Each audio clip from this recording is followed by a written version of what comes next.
तो आज का काल चक्र देखना बिल्कुल भी मिस ना करें, क्योंकि आज पंडित जी आपको बता रहे हैं कि जून महीने में आपकी आमदनी और कामकाज कैसा रहने वाला है, आपकी मैरिड लाइफ कैसी रहने वाली है। अगर आपकी शादी नहीं हुई है तो क्या आपकी शादी इस महीने हो सकती है, क्या आपकी जो शादी है या जो वैवाहिक जीवन है वो कितना सुखद रहने वाला है। तो इन सभी विषयों पर पंडित जी एक खास चर्चा जो है वो कर रहे हैं और आगे भी करते रहेंगे। तो आप बने रहिएगा काल चक्र के साथ।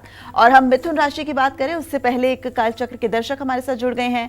कोटा राजस्थान से राजकुमार जी हमारे साथ जुड़ गए हैं। राजकुमार जी, बहुत स्वागत है आपका काल चक्र में। पंडित जी से अपना सवाल कीजिए। आप बोलो। हेलो। हाँ बोलिए। पंडित जी। हाँ बोलिए। आपकी सवाल कीजिए राजकुमार जी अपना। हेलो। हाँ बोलते रहिए। मेरी समस्या बहुत बड़ी है जी। मैं हरियाणा में था पहले। हाँ पहले हरियाणा में था। अच्छा सोनीपत। अच्छा। 23 जनवरी को कोर्ट आ गया। काम धंधा बिल्कुल राजकुमार जी आप अपना स्पष्ट सवाल कीजिए। हम तमाम कॉलर्स जो भी कॉल लगाते हैं और कालचक्र में अपने सवालों के जवाब पंडित जी से जानना चाहते हैं, उनसे यही दरख्वास्त करेंगे कि आप अपने सवालों को स्पष्ट तरीके से पंडित जी को बताइए और अपने टीवी की जो साउंड है उसको बिल्कुल कम कर दीजिए, नहीं तो आपकी आवाज पंडित जी तक नहीं पहुंच पाएगी। सूरज हमारे साथ जुड़ गए हैं दरभंगा से। सूरज जी, बहुत स्वागत है आपका कालचक्र में। पंडित जी से अपना सीधा और स्पष्ट सवाल कीजिए। प्रणाम पंडित जी। हाँ सदा सुखी रहिए। मेरा नाम सूरज है, मैं दरभंगा से बोल रहा हूँ जी। मेरी बहन के बारे में पूछना है। बहन का जन्म तिथि है 22 दिसंबर 1993 सुबह के 9 बजे जी। अभी तक विवाह नहीं हुआ है, बहुत परेशान बने हुए हैं पंडित जी। छोटी बहन है कि बड़ी बहन है? सबसे छोटी है, 5 भाई बहन में सबसे छोटी। चलिए, मैं आपको बताना चाहूँगा कि मंगल और शुक्र दोनों की स्थिति तृतीय एकादश की है। आप चिंता न करिए। अब उसके विवाह का योग आज 2 जून है, आज से बनना शुरू हो रहा है और अगले साल फरवरी और मार्च तक इसका विवाह संस्कार हो ही जाएगा। और अच्छा विवाह संस्कार हो इसके लिए इसे कहिए कि बृहस्पतिवार को केले के पेड़ में जल और हल्दी डाला करे और एक घी का दिया केले के पेड़ के नीचे जलाया करे, और हो सके तो बृहस्पतिवार का व्रत भी करे और भीगी हुई चने की दाल और गुड़ गाय को बृहस्पतिवार को खिलाया करे। ये उपाय अगर 16 बृहस्पतिवार कर लेगी तो इसके लिए योग्य वर मिल जाएगा और अच्छे घर में इसका विवाह संस्कार संपन्न हो जाएगा। बशर्ते व्रत करते समय ध्यान रखें, पूरे दिन पीले वस्त्र धारण करें और उस दिन जिस दिन व्रत है उस दिन केवल फलाहार ग्रहण करें। नमक या सेंधा नमक का उपयोग बिल्कुल न करें। जय मां विंध्यवासिनी। तो मिथुन राशि के वालों के इंतजार को बहुत जल्द खत्म करेंगे। एक और कालचक्र की दर्शक हमारे साथ जुड़ गई हैं। कंचन जी हमारे साथ जुड़ गई हैं। कंचन जी, बहुत स्वागत है आपका कालचक्र में। अपना सीधा सवाल कीजिए पंडित जी से। गुरुजी प्रणाम। हाँ खुश रहिए। गुरुजी, मैं अपने बच्चों के बारे में पूछना चाहती हूँ। उसका जन्म है 25/7/2003, राजस्थान सूरतगढ़, 16/4/35 शाम को। गुरुजी ये बताइए उसके सरकारी नौकरी का योग है कि नहीं, और राजनीतिक में भी हाथ पांव मारता है क्या, उसका क्या योग है? उसका नाम है वेद प्रकाश। शुक्र और चंद्रमा का परस्पर मतलब कि सप्तमस्थ होना इस बात का संकेत है कि आपके बड़े बेटे के भाग्य में सरकारी नौकरी का योग बनता हुआ नहीं दिखाई दे रहा है। और प्राइवेट सेक्टर में अगर प्रयास करें तो उन्हें अच्छी सफलता मिल सकती है, लेकिन सरकारी क्षेत्र में सफलता नहीं मिलेगी, केवल समय बर्बाद होगा और निराशा हाथ लगेगी। और प्राइवेट क्षेत्र में अगर प्रयास करेंगे तो निश्चित रूप से सफलता भी मिलेगी। उनको चाहिए कि नित्य हनुमान चालीसा के 10 पाठ करें और हर मंगलवार शनिवार को हनुमान मंदिर जाएं। हनुमान मंदिर जाकर के वहाँ भी बैठकर हनुमान चालीसा का पाठ करें, और अगर संभव हो तो मंगलवार के दिन किसी हनुमान मंदिर में 1.25 पाव सिंदूर और चमेली का तेल पुजारी को दे करके हनुमान जी की प्रतिमा पर लेप करवाएं, उनका श्रृंगार करवाएं और वहीं बैठ कर के स्वयं 10 बार हनुमान चालीसा का पाठ करें। इससे भाग्योदय भी होगा, नौकरी भी मिलेगी, आजीविका भी चलेगी और मन भी प्रसन्न होगा। जय मां विंध्यवासिनी। चलिए अब बात करते हैं मिथुन राशि वालों की। तो जून में मिथुन राशि वालों की मैरिड लाइफ कैसी रहेगी? जून में किस फैमिली मेंबर का इनको साथ मिलेगा और किससे विवाद हो सकता है? कैसा रहेगा जून महीने में मिथुन राशि वालों का पारिवारिक जीवन और सेहत का हाल? आइए जानते हैं। जून का महीना आपके पारिवारिक जीवन के लिए शुभ है। बृहस्पति और शुक्र घर में सुख शांति लाएंगे। घर से जुड़ा कोई शुभ समाचार मिल सकता है। परिवार में आपकी राय को महत्व दिया जाएगा। घर में मांगलिक कार्य भी हो सकते हैं। परिवार की सुख सुविधाओं में भी वृद्धि हो सकती है। रिश्तेदारों और करीबी लोगों से संबंध अच्छे हो सकते हैं। सभी मिलकर महत्वपूर्ण पारिवारिक फैसले भी ले सकते हैं। माता पिता के स्वास्थ्य में सुधार होगा। भाई बहन से आर्थिक मदद मिल सकती है। वैवाहिक जीवन भी अच्छा रहने वाला है। पुराने मतभेद दूर होंगे। आप दोनों यात्रा पर जा सकते हैं। किसी पारिवारिक कार्यक्रम में शामिल होने का मौका भी मिल सकता है। परिवार और भविष्य से जुड़ी योजनाओं पर चर्चा हो सकती है।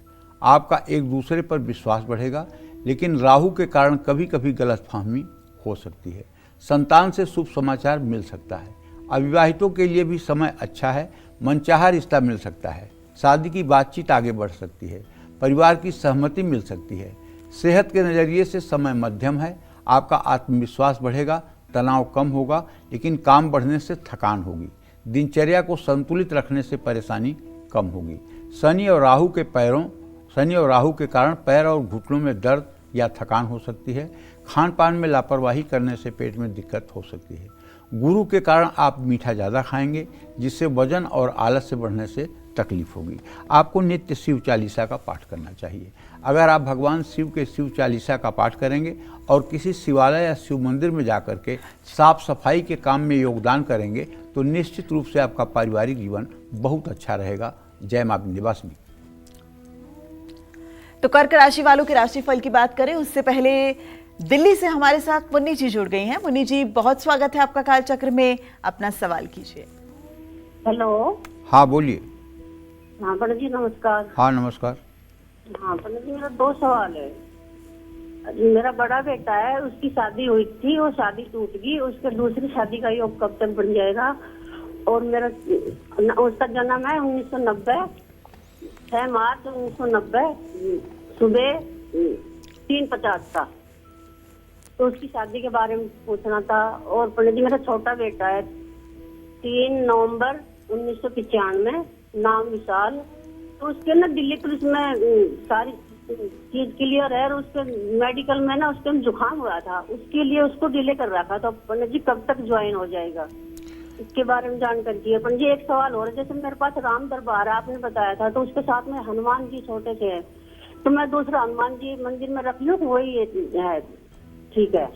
नहीं, जो मूर्तियां हैं उनको रखिए, जो चित्र है उसको रखिए, उसकी पूजा करिए मन लगा करके। क्यों मंदिर में रख देंगे? मंदिर तो आपके घर में भी है, घर के ही मंदिर में रखें।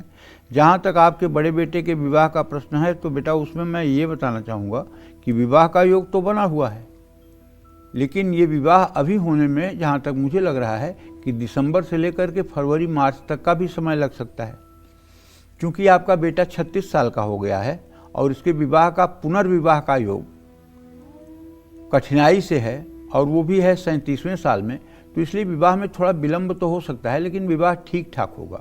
हाँ, अगर आपका बेटा दुर्गा चालीसा का 10 पाठ सुबह 10 पाठ शाम शुरू कर दे, तो जहाँ तक मेरा विश्वास है 100 दिनों के बाद ही कहीं बात पक्की हो जाएगी और विवाह हो जाएगा। छोटे बेटे के बारे में जो तुमने पूछा है, तो उसके बारे में बताऊंगा कि नौकरी तो उसकी हो ही जाएगी, इसमें कोई दो राय नहीं है। नौकरी होने में कोई दो राय नहीं है। और जहाँ तक मुझे लगता है 45 दिनों के अंदर ही उसकी नौकरी हो जानी चाहिए, बशर्ते उसको चाहिए कि वो जब तक नौकरी नहीं लगती है तब तक रोज़ 10 बार हनुमान चालीसा का पाठ कर लिया करे। अगर 10 बार हनुमान चालीसा का पाठ करेगा और तुलसी के पत्तों का नित्य सेवन करेगा। 5 तुलसी के पत्ते पानी के साथ निगल लेना चाहिए, उसको कूचना नहीं चाहिए, निगल लेना चाहिए। ये उपाय अगर करेगा तो उसकी इन्फेक्शन और जुकाम की समस्या भी ठीक होगी और उसको अच्छी नौकरी भी मिलेगी। जय मां विंध्यवासिनी। तो चलिए अब बात कर लेते हैं कर्क राशि वालों की। जून का महीना कर्क राशि वालों के पारिवारिक जीवन और सेहत के लिए कैसा बीतेगा, आइए जानते हैं। देखिए, कर्क राशि के जातकों को बताना चाहूँगा, बड़ी खुशी की बात है कि आज आपके राशि में बृहस्पति का प्रवेश हो गया है। बृहस्पति आपकी राशि में उच्च राशि में माने जाते हैं। आपके कुटुंब भाव में केतु की स्थिति है, परिवार भाव में, तो इससे आपका पारिवारिक जीवन अच्छा रह सकता है। घर में मान सम्मान आपका बढ़ेगा, रिश्तेदारों से मुलाकात हो सकती है, भाई बहन के साथ संपत्ति को लेकर महत्वपूर्ण बातचीत हो सकती है, घर के किसी सदस्य की शादी या संतान के जन्म की सूचना मिल सकती है, माता पिता के साथ आपके संबंध अच्छे होंगे, घर की सुख सुविधाओं में वृद्धि हो सकती है, आपका वैवाहिक जीवन अच्छा रहेगा, जीवन साथी के साथ प्रेम, विश्वास और भावनात्मक जुड़ाव बढ़ेगा, जीवन साथी के सहयोग से आप कुछ महत्वपूर्ण फैसले ले पाएंगे, पति पत्नी के बीच कोई पुराना विवाद है तो उसमें भी राहत मिलेगी, लंबी यात्रा में जाने का योग बन सकता है, रिश्तों में ईमानदारी और विश्वास बनाएं रखना फायदेमंद होगा। अविवाहितों के लिए समय शुभ है, शादी की बातचीत को आगे बढ़ाने के लिए 10 से 20 जून का समय अच्छा है। मनचाहे व्यक्ति से विवाह करना चाहते हैं तो परिवार की सहमति मिल सकती है, लेकिन शादी के मामले में जल्दबाजी करना ठीक नहीं होगा।